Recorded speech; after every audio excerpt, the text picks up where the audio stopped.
Myself Ravinder Singh Yadav. I teach physics. Today we have discussed some topics on electrostatics. Electrostatic first unit है हमारी physics की. जैसा कि आपको पता है 12th क्लास की जो फिजिक्स है, हमारा जो कॉन्सेप्ट है वो 12th क्लास के लिए है. और 12th क्लास में यूनिट टोटल मैं आपको बताता हूं. टोटल जो यूनिट है वो 10 है. और जो फर्स्ट यूनिट है हमारी सबसे पहली यूनिट है उसका नाम है इलेक्ट्रोस्टैटिक्स. आपको पता होना चाहिए आपके सिलेबस में कितनी यूनिट्स है. आपके सिलेबस में टोटल 10 यूनिट्स है. सबसे पहले आपको 10 यूनिट्स के नाम याद होने चाहिए. कौन कौन सी यूनिट्स है मैं आपको उनकी रीड आउट कराऊंगा. आपके सिलेबस में टोटल यूनिट कौन कौन सी है. पहली यूनिट का नाम है इलेक्ट्रोस्टैटिक्स. दूसरी जो यूनिट है उसका नाम है करंट इलेक्ट्रिसिटी. Current electricity. और जो तीसरी यूनिट है उसका नाम है magnetic effect. Magnetic effect due to electricity. Due to electricity. Due to electricity. और जो यूनिट नंबर 4 है हमारी उसका नाम है EMI. EMI electro magnetic induction. Electromagnetic induction. Electromagnetic induction ये हमारी चौथी यूनिट है.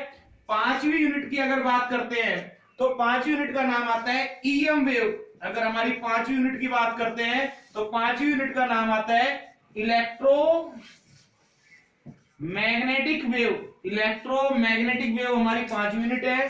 अगर बात करते हैं हम छठी यूनिट की तो छठी यूनिट हमारी आती है वेव. तो जो छठी यूनिट आती है उसका नाम है ऑप्टिक्स. ऑप्टिक्स के दो पार्ट है, ray optics plus wave optics. अगर बात करते हैं यूनिट नंबर 7 की तो उसका नाम है dual nature of matter and radiation. अगर बात करते हैं यूनिट नंबर 8 की तो यूनिट नंबर 8 का नाम है atom and nuclei. Atom and nuclei. और यूनिट नंबर 9 की अगर बात करते हैं तो यूनिट नंबर 9 का नाम है सेमीकंडक्टर. और इसका एक और दूसरा नाम भी है इलेक्ट्रॉनिक डिवाइस. Electronic device. और यूनिट नंबर 10 जो हमारी है उसका नाम है communication system. Communication system. Communication system. Student जैसा कि आपको पता होगा 12th क्लास में टोटल जो यूनिट्स है हमारी वो 10 यूनिट्स है.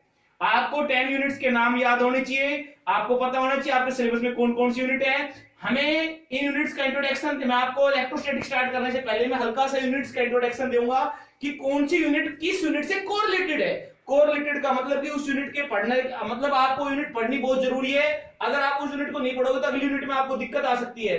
तो सबसे पहले इलेक्ट्रोकेमिस्ट्री. इलेक्ट्रोकेमिस्ट्री में हम चार्ज को पढ़ेंगे और हम चार्ज की प्रॉपर्टीज के बारे में पढ़ेंगे और चार्ज को रेस्ट पोजीशन में पढ़ेंगे. और उसके बाद करंट इलेक्ट्रिसिटी. जिस चार्ज को हम यहां पर रेस्ट में पढ़ रहे थे उसी चार्ज को यूनिट नंबर सेकंड में मोशन में ला देंगे. कहने का मतलब जो चार्ज हमने रेस्ट में पढ़ा, जिस चार्ज से निकलने वाले इलेक्ट्रिक फोर्स को हमने रेस्ट में पढ़ा, अब वही चार्ज मोशन में है. और जब चार्ज पार्टिकल मोशन में होता है तो उस समय बनता है इलेक्ट्रिक करंट. कहने का मतलब हमने यूनिट नंबर सेकंड में इलेक्ट्रिसिटी के मैकेनिज्म को पढ़ना है कि इलेक्ट्रिसिटी कैसे पास होती है, इलेक्ट्रिसिटी को किस किस चीज में से पास किया जाता है, किस चीज में से इलेक्ट्रिसिटी तेज पास होती है. कहने का मतलब conductor, insulator, semiconductor, super conductor, resistance, resistivity, current की स्पीड किस पर डिपेंड करती है, वो सब कॉन्सेप्ट हमने सेकंड यूनिट करंट इलेक्ट्रिसिटी में पढ़ने हैं. तीसरी unit magnetic effect due to electricity. इस यूनिट के बारे में अगर बात की जाए तो इस यूनिट में हमने क्या पढ़ना है. जब किसी चार्ज को फ्लो करवाया जाता है किसी मेटल में से, किसी कंडक्टर में से फ्लो करवाया जाता है तो उस कंडक्टर के ऊपर मैग्नेटिक इफेक्ट पैदा हो जाते हैं. कहने का मतलब वो मैग्नेट की तरह बिहेव करना शुरू कर देती है. When electric current passing through a conductor after some time it can magnetise and it can behave as magnet. वो मैग्नेट की तरह बिहेव करना शुरू कर देगी. तो तीसरी यूनिट में हम मैग्नेटिक बिहेवियर के बारे में पढ़ेंगे। मैग्नेट कैसे बनते हैं, मैग्नेट की कौन कौन सी प्रॉपर्टीज होती है, मैग्नेट कैसे यूज किया जाता है, और मैग्नेटिक इफेक्ट, कंडक्टर में से करंट पास करने पर कैसे कंडक्टर मैग्नेटाइज होता है और उसके आसपास कितना मैग्नेटिक स्ट्रेंथ है। कहने का मतलब मैग्नेट से रिलेटेड सारे कॉन्सेप्ट हम यूनिट नंबर 3 में पढ़ेंगे। यूनिट नंबर 4 इस यूनिट का अपना इंपॉर्टेंट है। कैसे, EMI, electromagnetic unit, electromagnetic induction, electromagnetic induction. इस यूनिट में क्या करेंगे, जो यूनिट नंबर 3 हमने पढ़ी, हमने 3rd यूनिट में मैग्नेट बनाया। देखिए हमने पहले यूनिट में चार्ज की प्रॉपर्टी पढ़ी और उससे अगली यूनिट में उस चार्ज से हमने इलेक्ट्रिक करंट बनाया, उस इलेक्ट्रिक करंट से हमने मैग्नेट बनाया। अब हमने क्या करना है, EMI में, इलेक्ट्रोमैग्नेटिक इंडक्शन में क्या करना है, इस मैग्नेट से, जो मैग्नेट हमने बनाया है 3rd यूनिट में, अब उस मैग्नेट से हमने बनानी है इलेक्ट्रिसिटी। कहने का मतलब EMI वो फिनोमिना है जिसमें मैग्नेट से करंट को पैदा किया जाएगा। 4थी यूनिट में हमने मैग्नेट की हेल्प से करंट को पैदा करना है। कहने का मतलब कोरिलेटेड हो गई। 3rd यूनिट में मैग्नेट बना और उसी मैग्नेट से हमने क्या बना दी, इलेक्ट्रिक करंट। तो 3rd unit, 1st unit, 2nd unit, ये सब एक दूसरे की कोरिलेटेड है।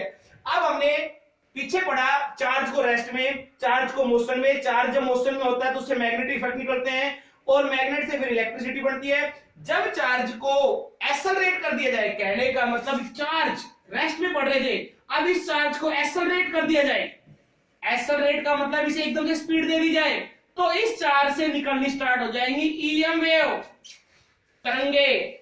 तरंगे क्या होती हैं, मोबाइल के टावर से जो वेव निकल कर आ रही है वो तरंगे है। एग्जाम्पल, एक पत्थर को पानी में मारते हैं तो पत्थर आपने देखा पानी में जैसे डिप करता है उसके चारों तरफ वेव ड्रा होती है, सर्कल से बन रहे हैं। इसका मतलब एनर्जी डिस्ट्रीब्यूट हो रही है। हमारी जो आवाज है ये वेव है, साउंड। आपको जैसे पता होगा साउंड एक वेव है। वेव क्या है, व्हाट इज वेव, सबसे पहले कॉन्सेप्ट निकल के आया, व्हाट इज वेव। वेव क्या है, व्हाट इज वेव। वेव एक ऐसा कॉन्सेप्ट है जो माइंड को पजल्ड करता है, क्योंकि वेव को देख नहीं सकते, वेव को हम देख नहीं सकते, इमेजिनरी पार्ट है। वेव एक पैटर्न है। कैसा पैटर्न, जैसे आपको मैं बता समझाना चाहूंगा, ये साउंड है या लाइट की टॉर्च है, टॉर्च हमने मान ली और इस टॉर्च से लाइट निकल रही है, तो लाइट कैसे डिजाइन में निकल रही है और कैसे डिजाइन में निकलकर लाइट अपने आसपास डिस्ट्रीब्यूट हो रही है। कहने का मतलब वेव एक पैटर्न है जिससे कि लाइट अपने आसपास के मीडियम में, आसपास के एरिया में स्प्रेड हो रही है। कहने का मतलब वेव पैटर्न है, जिस पैटर्न से, जैसे हर आदमी का चलने का तरीका अलग अलग होता है, वैसे वेव का भी एक चलने का तरीका है। लाइट सोर्सेज से वेव अलग अलग तरीके से निकलती है। मैं आपको बताता हूं, वेव 2 प्रकार की होती है, आपको पता होना चाहिए। वेव की 2 टाइप होती है, एक होती है लॉन्गिट्यूडनल वेव, एक होती है ट्रांसवर्स वेव। लॉन्गिट्यूडनल और ट्रांसवर्स, समझना इस चीज को। लाइट जो है, लाइट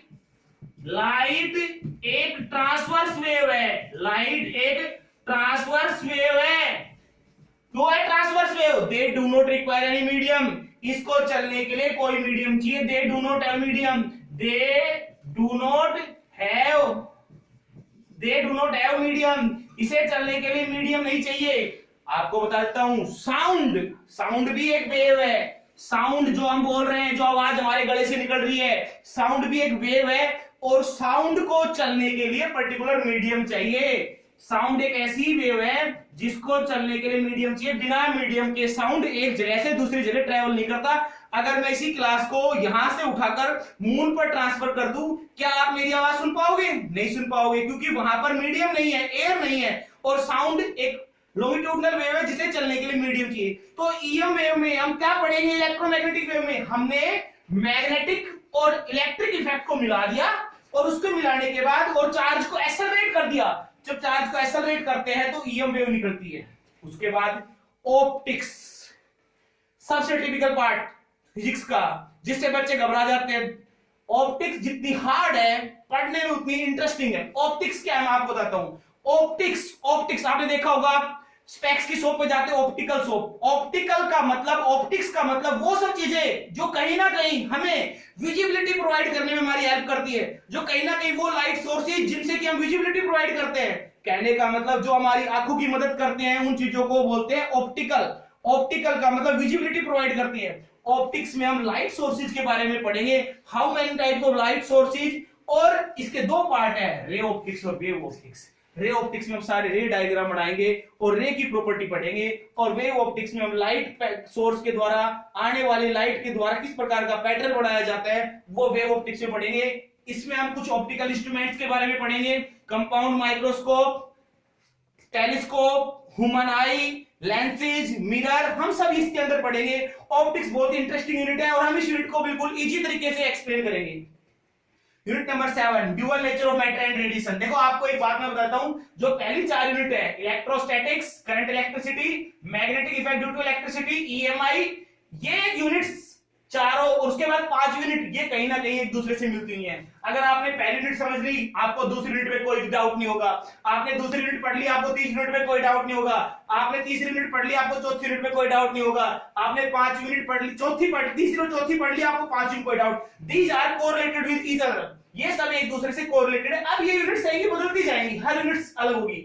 ऑप्टिक्स मैंने बता दिया, light sources, light behaviour, light की प्रॉपर्टीज, लाइट की वेवलेंथ, लाइट का नेचर, वो सब हम इसे पढ़ेंगे। Dual nature of matter, dual nature of matter में हम क्या पढ़ेंगे, लाइट सोर्सेज से आने वाले फोटॉन्स, कोई भी मैटर, हर मैटर का दो ड्यूअल का मतलब 2 नेचर होते हैं। कहने का मतलब इस मैटर के properties, dual nature of matter and radiations में हम रेडिएशंस के बिहेवियर के बारे में पढ़ेंगे और मैटर के बारे में पढ़ेंगे।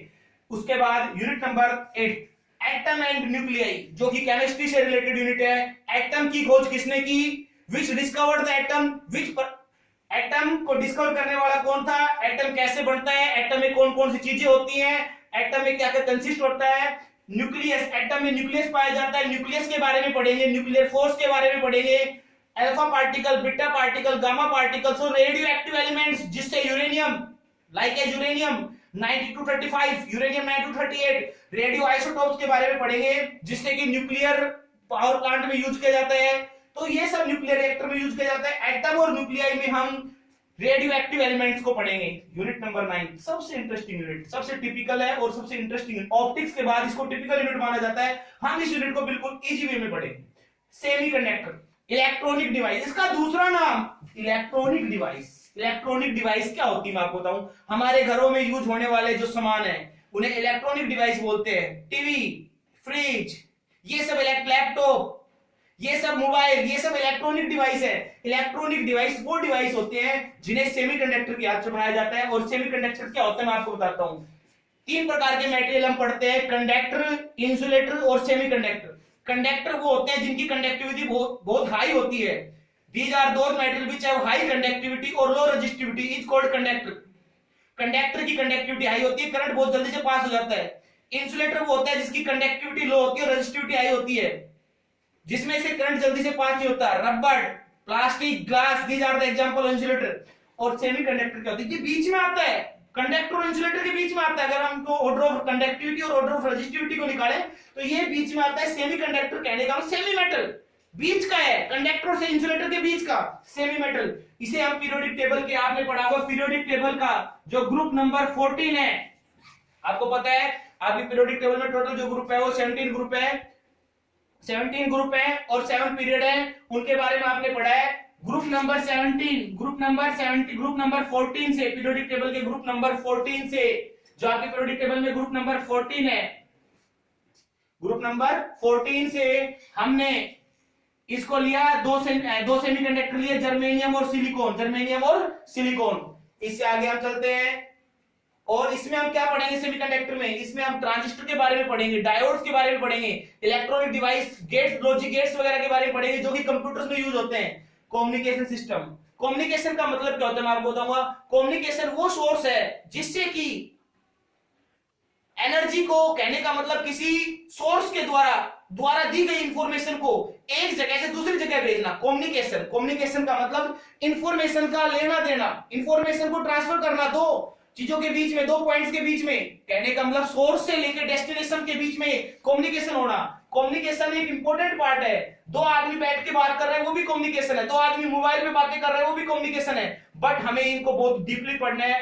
कम्युनिकेशन के लिए कौन कौन से पार्ट जरूरी होते हैं, कम्युनिकेशन के लिए कौन कौन सी टर्मिनोलॉजी जरूरी होती है, कम्युनिकेशन को करने के लिए कौन कौन से एलिमेंट जरूरी होते हैं, कम्युनिकेशन की क्या क्या प्रोसेस होते हैं, कम्युनिकेशन कैसे किया जाता है, किस किस प्रकार की कम्युनिकेशन के लिए कौन कौन से हमें इलेक्ट्रॉनिक डिवाइस की हेल्प चाहिए, वो सब हम कम्युनिकेशन सिस्टम में पढ़ेंगे। बट हमें सबसे पहले हमारी जो यूनिट पढ़नी है उस यूनिट का नाम है इलेक्ट्रोस्टैटिक्स। अभी हम इलेक्ट्रोस्टैटिक को पढ़ने जा रहे हैं, जो कि हमारी पहली यूनिट है, इलेक्ट्रोस्टैटिक्स।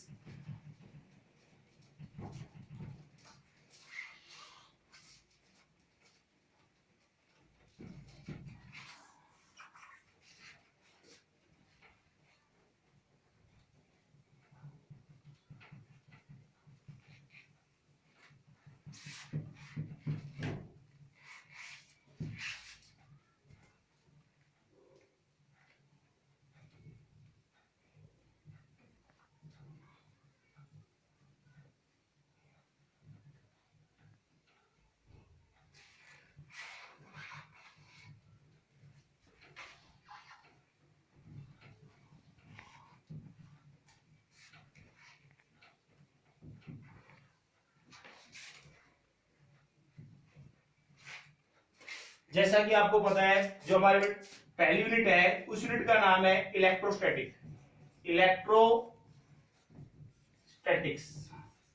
हमें यूनिट को पढ़ने से पहले, जो यूनिट नंबर फर्स्ट है हमारी, यूनिट को पढ़ने से पहले यूनिट का इंट्रोडक्शन हमने जैसे बताया, इलेक्ट्रो वर्ड को अगर निकाल दिया जाए तो इलेक्ट्रो वर्ड का मतलब होता है चार्ज। अगर यहां से स्टैटिक वर्ड को निकाल दिया जाए तो स्टैटिक का मतलब होता है एट रेस्ट, स्टैटिक का मतलब होता है एट रेस्ट। अगर हम किसी चार्ज को, कहने का मतलब हमारे पास एक चार्ज पार्टिकल है क्या वो, और मैं उस चार्ज को रेस्ट में ले रखा है मैंने, एट रेस्ट। जब रेस्ट में है उस चार्ज पार्टिकल से निकल रहा है इलेक्ट्रिक फोर्स, क्योंकि आपको पता है चार्ज पार्टिकल से क्या निकलता है, इलेक्ट्रिक फोर्स। और इलेक्ट्रिक फोर्स को मैं डील कर रहा हूं, क्या कर रहा हूं उसे, डील का मतलब मैं उस पर काम कर रहा हूं, deal at rest position, deal at rest position. मैं उस चार्ज पार्टिकल को रेस्ट पोजीशन में डील कर रहा हूं, तो इसका मतलब कहीं ना कहीं मैं इलेक्ट्रोस्टैटिक को पढ़ रहा हूं। इलेक्ट्रोस्टैटिक में किसी चार्ज पार्टिकल से निकलने वाले इलेक्ट्रिक फोर्स को हम पढ़ते हैं, बट कंडीशन है हमारा चार्ज रेस्ट में होगा और उस इलेक्ट्रिक फोर्स को हम डील कर रहे हैं, कहां पर कर रहे हैं, रेस्ट पोजीशन पे। तो electrostatic is the branch of physics which deals about charge particle at their rest position। हम अगर चार्ज पार्टिकल को रेस्ट पोजीशन पे डील कर रहे हैं तो इसका मतलब हम इलेक्ट्रोस्टैटिक को पढ़ रहे हैं। अगर बात करें इस यूनिट से आगे जाने की, अगर हम बात करते हैं इलेक्ट्रोस्टैटिक से आगे अगर हम जाते हैं तो नेक्स्ट हमारा जो कॉन्सेप्ट इसमें आता है वो आपको बताएंगे। इलेक्ट्रोस्टैटिक में चार्ज इंपॉर्टेंट पार्ट, क्योंकि हमें चार्ज को ही पढ़ना है, हमें चार्ज की प्रॉपर्टी पढ़नी है।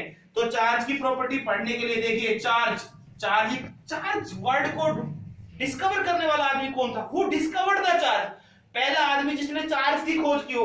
मैं आपको बताना चाहूंगा चार्ज की खोज करने वाला साइंटिस्ट था Benjamin Franklin. Benjamin Franklin was a first person who told about charge. Benjamin ने बताया चार्ज को पहली बार बताने वाला साइंटिस्ट बेंजामिन था। बेंजामिन ने क्या बताया, whole universe containing large amount of charge, या whole universe made by charge, इस यूनिवर्स में पाए जाने वाली सभी चीजों में चार्ज है। लाइक ह्यूमन बॉडी, आदमी का शरीर भी चार्ज बॉडी से मिलकर बना है। कैसे, आप सभी को पता है मैटर की 3 फॉर्म होती है, सॉलिड, लिक्विड, गैस, और तीनों ही किससे मिलकर बनती है, एटम से। और एटम में क्या होते हैं, इलेक्ट्रॉन और प्रोटॉन। तो आपको पता है हर चीज मैटर है, everything matter, and matter contain number of electrons and number of protons. इसका मतलब हर बॉडी में चार्ज है, but every body neutral charge body, her body neutral charge body है। तो चार्ज को डिस्कवर करने वाला साइंटिस्ट था बेंजामिन फ्रैंकलिन। बेंजामिन फ्रैंकलिन ने चार्ज की खोज की। इससे आगे जब हम चलते हैं तो हमारा जो कॉन्सेप्ट नेक्स्ट, इसमें जो कॉन्सेप्ट हमारा जो आता है, इससे आगे जब हम बढ़ेंगे, बेंजामिन फ्रैंकलिन ने तो बता दिया कि चार्ज ये चीज है, चार्ज को डिस्कवर कर दिया, चार्ज के बारे में डिफाइन, चार्ज को डिफाइन कर दिया। बट उसके बाद आगे जब हम बढ़ते हैं तो एक साइंटिस्ट आता है जिसका नाम है ड्यूफे। ड्यूफे एक पर्सन था जिसने कुछ एक्सपेरिमेंट किए, और उस एक्सपेरिमेंट के बाद ड्यूफे पॉपुलर हुआ इन्हीं एक्सपेरिमेंट के नाम से। ड्यूफे ने कुछ एक्सपेरिमेंट किए और इन एक्सपेरिमेंट्स के बाद ड्यूफे पॉपुलर हुआ। ड्यूफे ने क्या बताया? ड्यूफे ने बताया चार्ज है वो दो प्रकार के होते हैं। कितने प्रकार के होते हैं? ड्यूफे ने बताया चार्ज है वो दो प्रकार के होते हैं। एक होता है पॉजिटिव चार्ज और एक होता है नेगेटिव चार्ज। एक होता है नेगेटिव चार्ज। ड्यूफे ने बताया चार्ज दो प्रकार के होते हैं, एक होता है पॉजिटिव चार्ज और एक होता है नेगेटिव चार्ज। अगर हम बात करें पॉजिटिव चार्ज जो है उसका दूसरा नाम होता है विट्रस चार्ज, विट्रस चार्ज। और नेगेटिव चार्ज का दूसरा नाम होता है रेजिनियस चार्ज, रेजिनियस चार्ज। मैं एक बात आपको क्लियर करना चाहूंगा, ड्यूफे ने सिर्फ यही बताया था कि चार्ज दो प्रकार के होते हैं। चार्ज की जो नेमिंग थी वो बेंजामिन ने ही की थी, ना कि ड्यूफे ने की थी। ड्यूफे ने सिर्फ ये बताया था चार्ज दो प्रकार के हैं, उनके जो नेमिंग है वो डिसाइड की थी विट्रस और रेजिनियस। उसको डिसाइड करने वाला साइंटिस्ट था बेंजामिन फ्रैंकलिन। अब आपकी एक बात मैं आपको क्लियर करना चाहूंगा, पॉजिटिव चार्ज और नेगेटिव चार्ज क्या होते हैं। मैं आपको पहले हल्का से क्लियर कर देता हूं। जिस बॉडी पर प्रोटॉन की वैल्यू ज्यादा हो और इलेक्ट्रॉन की वैल्यू कम हो उसको बोलते हैं पॉजिटिव चार्ज बॉडी। और जिस बॉडी पर इलेक्ट्रॉन की वैल्यू ज्यादा हो और प्रोटॉन की इलेक्ट्रॉन की वैल्यू ज्यादा हो और प्रोटॉन की वैल्यू कम हो, प्रोटॉन की वैल्यू कम हो, उसे नेगेटिव चार्ज बॉडी बोलते हैं। अब हम इन चार्ज बॉडीज के बारे में पढ़ेंगे। सबसे पहले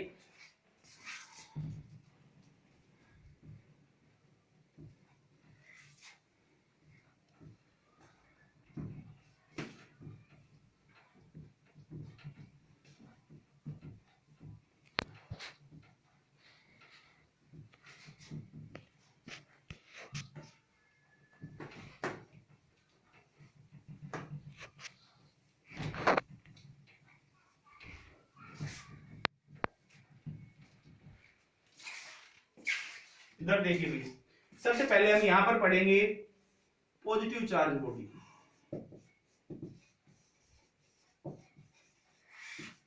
पॉजिटिव चार्ज बॉडी वो बॉडी होती है जिसमें प्रोटॉन की मात्रा ज्यादा हो और इलेक्ट्रॉन की मात्रा कम हो। सीधी सी भाषा में कहेंगे ई पॉजिटिव ग्रेटर देन ई नेगेटिव। जैसे फॉर एग्जांपल हमारे पास एक बॉडी है जिस पर हमारे पास पॉजिटिव चार्ज भी है और जिस पर हमारे पास नेगेटिव चार्ज भी है। बट हमने क्या देखा, जब इस पर हम नेट चार्ज निकालेंगे, अगर बात करें प्रोटॉन की तो इस बॉडी पर टोटल जो प्रोटॉन है हमारे पास 8 है और अगर हम इलेक्ट्रॉन की बात करते हैं तो इलेक्ट्रॉन 5 है। कहने का मतलब 8 प्रोटॉन ग्रेटर देन 6 इलेक्ट्रॉन। हमारे पास इलेक्ट्रॉन कितने हैं? 5 इलेक्ट्रॉन। कहने का मतलब प्रोटॉन की मात्रा ज्यादा है और इलेक्ट्रॉन की मात्रा कम है। अगर हम इस पे टोटल चार्ज भी निकालेंगे तो हमारा चार्ज है वो पॉजिटिव आएगा। अगर हमारा चार्ज पॉजिटिव आ रहा है तो इसका मतलब पॉजिटिव चार्ज बॉडी को पढ़ रहे हैं। दूसरा जो हमारा जो नेक्स्ट कॉन्सेप्ट आता है negative charge. Negative charge, negative charge क्या होता है? जिस बॉडी पर इलेक्ट्रॉन की मात्रा ज्यादा हो और प्रोटॉन की मात्रा कम हो उसे नेगेटिव चार्ज बॉडी बोलते हैं। जैसे फॉर एग्जांपल हमारे पास एक बॉडी है जिसपे इलेक्ट्रॉन की मात्रा तो 6 है और प्रोटॉन की मात्रा जो है वो 4 है। तो कहने का मतलब 6 इलेक्ट्रॉन मोर देन 4 प्रोटॉन, तो इसका मतलब ये नेगेटिव चार्ज बॉडी है। तीसरी बात अगर हम करते हैं न्यूट्रल चार्ज बॉडी, तीसरी बात अगर हम करते हैं neutral charge body, neutral charge body. अगर हम न्यूट्रल चार्ज बॉडी की बात करते हैं, न्यूट्रल चार्ज बॉडी कौन सी होती है? जिसपे number of electron equal to number of proton. कहने का मतलब जिस बॉडी पर जितने प्रोटॉन उतने ही इलेक्ट्रॉन अगर पाए जाएं तो नेट चार्ज हो जाता है 0 और वो बॉडी होती है न्यूट्रल। इस यूनिवर्स में everything made by charge, all object in the universe containing large amount of charge including human body, every body is neutral charge body।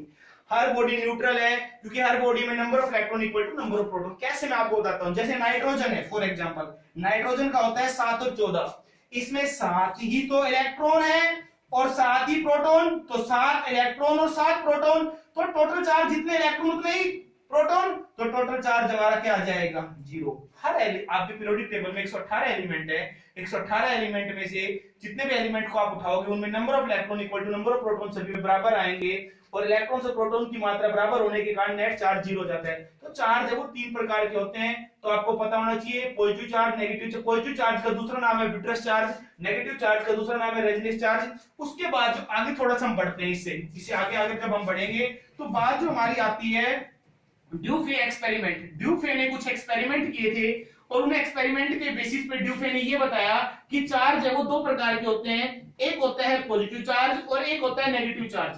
ड्यूफे ने एक्सपेरिमेंट्स के बेसिस पे चार्ज बताए थे, चार्ज 2 प्रकार के होते हैं, इससे आगे जब हम पढ़ेंगे तो इससे आगे जब हम चल रहे हैं ड्यूफे एक्सपेरिमेंट, ड्यूफे एक्सपेरिमेंट, ड्यूफे एक्सपेरिमेंट। ड्यूफे ने 2 एक्सपेरिमेंट किए थे, मैं आपको क्लियर कर देता हूं। पहला जो एक्सपेरिमेंट किया था, glass rod rub with silk cloth, glass rod rubbed with silk cloth. और second ebonite rod rubbed with cat fur. Dufay ने 2 एक्सपेरिमेंट किए थे, जिसके बाद उसने बताया था कि चार्ज 2 प्रकार के होते हैं। हम इन एक्सपेरिमेंट्स को पढ़ने से पहले कुछ चीजें पढ़ेंगे। सबसे पहले what is electric force, what is electric force. सबसे पहले क्वेश्चन दिमाग में ये है, इलेक्ट्रिक फोर्स क्या होता है। आपको पता है इलेक्ट्रिक फोर्स की जो खोज हुई थी, इलेक्ट्रिक फोर्स कहां से निकल के आया था, एटम से इसका ओरिजिन हुआ था। इसका जो ओरिजिन था वो एटम से हुआ था, क्योंकि एटम में क्या देखा हमने देखा एटम में न्यूक्लियस, और न्यूक्लियस के चारों तरफ इलेक्ट्रॉन, और इलेक्ट्रॉन जो है सेल्स में थे, बट उसका झुकाव, उनका खिंचाव न्यूक्लियस की तरफ था। कहने का मतलब इलेक्ट्रिक फोर्स की जो खोज है वो कहीं ना कहीं एटम से ली गई थी, एटम के ऊपर काम किया गया, और वहीं से जो आइडिया निकल कर आया था वो इलेक्ट्रिक फोर्स का निकल के आया था। इलेक्ट्रिक फोर्स को हम एटम से, कहने का मतलब एटम से इसका ओरिजिन हुआ था, एटम के अंदर इलेक्ट्रिक फोर्स को पाया गया था, फिर इस पे साइंटिस्टों ने काम किया, और उसके बाद इलेक्ट्रिक फोर्स के ऊपर बहुत से कॉन्सेप्ट हम पढ़ते हैं। इलेक्ट्रिक फोर्स को हम जो मेन पढ़ते हैं वो पढ़ते हैं एट रेस्ट हम यहाँ फोर्स को डील करते हैं। और रेस्ट में किसकी फॉर्म में पाया जाता है, ये पाया जाता है इलेक्ट्रिक फील्ड की फॉर्म में। किसकी फॉर्म में पाया जाता है, इलेक्ट्रिक फील्ड की फॉर्म में पाया जाता है। इससे आगे अगर हम बात करते हैं, नेक्स्ट जो हमारा कॉन्सेप्ट आता है, what is the cause of charging, what is the cause of charging, what is the cause of charging, what is the cause of charging. ये अभी हम ड्यूफे के कॉन्सेप्ट में आपके दिमाग में आया होगा कि चार्जिंग कैसे होती है। सारी बॉडी न्यूट्रल है तो चार्ज बॉडी कैसे बनती है, किस बॉडी पे प्रोटॉन ज्यादा होंगे, किस बॉडी पे इलेक्ट्रॉन ज्यादा होंगे। तो मैं आपकी इस कॉन्सेप्ट को ड्यूफे के एक्सपेरिमेंट से क्लियर करना चाहूंगा। चार्जिंग का जो मेन कारण है वो इलेक्ट्रॉन्स का एक बॉडी से दूसरी बॉडी पे ट्रांसफर होना, और इलेक्ट्रॉन एक बॉडी से दूसरी बॉडी पे ट्रांसफर क्यों होते हैं, कौन सी बॉडी इलेक्ट्रॉन लॉस करती है, कौन सी बॉडी इलेक्ट्रॉन गेन करती है, वो सब हम यहाँ ड्यूफे के एक्सपेरिमेंट से समझना चाहेंगे। इस एक्सपेरिमेंट के द्वारा हम आपको बताएंगे कि चार्ज कैसे ट्रांसफर होता है, और चार्ज के ट्रांसफर होने का कौन कौन से मेन कारण है। तो इन एक्सपेरिमेंट्स को समझना बहुत ही आपके लिए जरूरी है। सबसे पहला जो एक्सपेरिमेंट है, glass rod rubbed with silk cloth, glass rod rubbed with silk cloth. तो हमने क्या देखा, हमने ग्लास रोड ली और हमने एक सिल्क का कपड़ा लिया। अब हमने क्या देखा,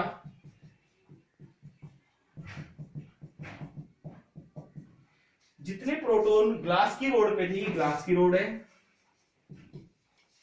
और ये सिल्क का क्लॉथ है, सिल्क क्लॉथ।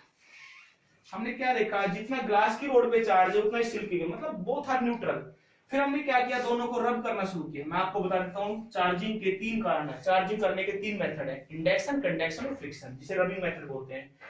हम जो ये मेथड पढ़ रहे हैं ये रबिंग मेथड है, फ्रिक्शन मेथड है। हमने दोनों को रब किया और रब करने पर हीट प्रोड्यूस हुई और हीट दोनों बॉडी को ट्रांसफर हुई, हीट इसको भी ट्रांसफर हो रही है और हीट इसको भी ट्रांसफर हो रही है।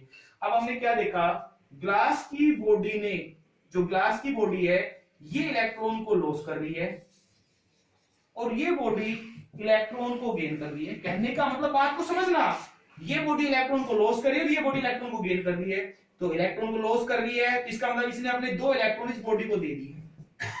तो जब इलेक्ट्रॉन अपनी जगह को छोड़ता है तो इलेक्ट्रॉन उतना ही वहां पर दूसरा चार्ज पैदा कर देता है। तो यहाँ पर 2 पॉजिटिव चार्ज पैदा हो गए और 2 इलेक्ट्रॉन यहाँ पर आ गए। अब कहने का मतलब इस पे हम चार्ज को अगर पढ़ते हैं, 5 प्रोटॉन हमारे पास है, sorry 5 6 proton, 6 proton more than 2 electron. Proton ज्यादा है, इलेक्ट्रॉन कम है। यहां अगर बात करें 6 इलेक्ट्रॉन ग्रेटर देन 4 प्रोटॉन,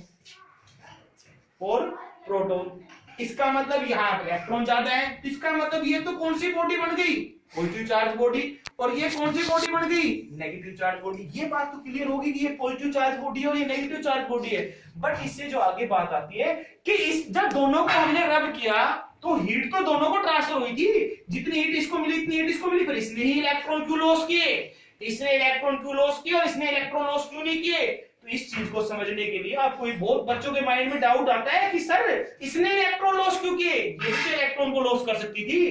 तो एक तो कारण ये निकल के आया कि चार्जिंग में इलेक्ट्रॉन ट्रांसफर होते हैं, जिससे कि एक बॉडी पे इलेक्ट्रॉन की वैल्यू कम हो जाती है, एक पे इलेक्ट्रॉन की वैल्यू बढ़ जाती है। जिस पे इलेक्ट्रॉन की वैल्यू बढ़ जाती है वो नेगेटिव चार्ज बॉडी बढ़ जाती है, जिसपे प्रोटॉन की वैल्यू बढ़ जाती है वो पॉजिटिव चार्ज बॉडी। बट हमारे माइंड में डाउट निकल कर आया, क्या डाउट निकल के आया, वो जो डाउट निकल के आया वो ये निकल के आया कि इस बॉडी ने इलेक्ट्रॉन लॉस क्यों किए, इसने क्यों नहीं इलेक्ट्रॉन लॉस किए, ये क्यों नहीं इलेक्ट्रॉन लॉस कर सकती। तो इस चीज को समझने के लिए हमें एक कॉन्सेप्ट समझना होगा, वर्क फंक्शन। वर्क फंक्शन जैसे मैं आपको एक एग्जांपल के माध्यम से समझाना चाहूंगा। दो आदमी है और दोनों के पास पैसे हैं और एक स्ट्रॉन्ग आदमी आया तो उसे दोनों के थप्पड़ मारे, कमजोर आदमी ने पैसे निकाल कर दे दिए और ताकतवर आदमी ने पैसे निकाल कर नहीं दिए। इसका मतलब ताकतवर आदमी के पास ताकत ज्यादा है। ऐसी इन दोनों बॉडी में से एक प्रॉपर्टी हमने पढ़नी होती है, वर्क फंक्शन। क्या पढ़नी होती है, वर्क फंक्शन। जिस बॉडी का वर्क फंक्शन को मैं आपको बताऊंगा 5 नोट से तो डिनोट करते हैं। जिस बॉडी का वर्क फंक्शन, जिस बॉडी का वर्क फंक्शन ज्यादा होता है, जिस बॉडी का वर्क फंक्शन ज्यादा होता है, जिस बॉडी का वर्क फंक्शन ज्यादा होता है वो बॉडी इलेक्ट्रॉन को गेन करती है, और जिस बॉडी का वर्क फंक्शन लो होता है वो इलेक्ट्रॉन को लॉस करती है। वर्क फंक्शन क्या है, वर्क फंक्शन को 5 नोट से डिनोट करते हैं। मैं आपको क्लियर करना चाहूंगा, 5 नोट से डिनोट करते हैं। The minimum energy is required to eject the free electron from the metal surface. या किसी भी बॉडी में से इलेक्ट्रॉन को निकालने के लिए हमें उस बॉडी को एनर्जी देनी होती है, और उस एनर्जी के बाद उस बॉडी में से इलेक्ट्रॉन बाहर निकलते हैं। बट वर्क फंक्शन पे डिपेंड करता है उस बॉडी को कितनी एनर्जी। अगर मान लीजिए हमारी बॉडी की वर्क फंक्शन हाई है तो हमें एनर्जी ज्यादा देनी पड़ेगी, और वर्क फंक्शन कम है तो एनर्जी कम देनी पड़ेगी। जिस प्रकार ग्लास की रोड का वर्क फंक्शन यहाँ पर लो है और इसका वर्क फंक्शन यहाँ पर हाई है, इसका वर्क फंक्शन यहाँ पर हाई है, तो इन दोनों में अंतर क्या है मैं आपको बताना चाहूंगा। इसका वर्क फंक्शन लो है तो ये इलेक्ट्रॉन को लॉस करेगी और ये इलेक्ट्रॉन को गेन करेगी। हाई और लो। अब वर्क फंक्शन की डेफिनेशन मैंने आपको क्लियर कर दी। अब मैं जस्ट आपको वर्क फंक्शन समझाना चाहूंगा, वर्क फंक्शन क्या होता है मैं आपको बताना चाहूंगा। देखिए जैसे मान लीजिए हमारे पास ये है, दो एटम है, एटम के बीच में न्यूक्लियस है, एटम के बीच में क्या है, न्यूक्लियस है। न्यूक्लियस में प्रोटॉन की मात्रा होती है, न्यूट्रॉन और प्रोटॉन होते हैं, बट न्यूट्रॉन तो न्यूट्रल होता है, इसको कंसीडर नहीं करते। इसके बाद ये सेल्स है हमारी, ठीक है। सपोज कीजिए इस सेल में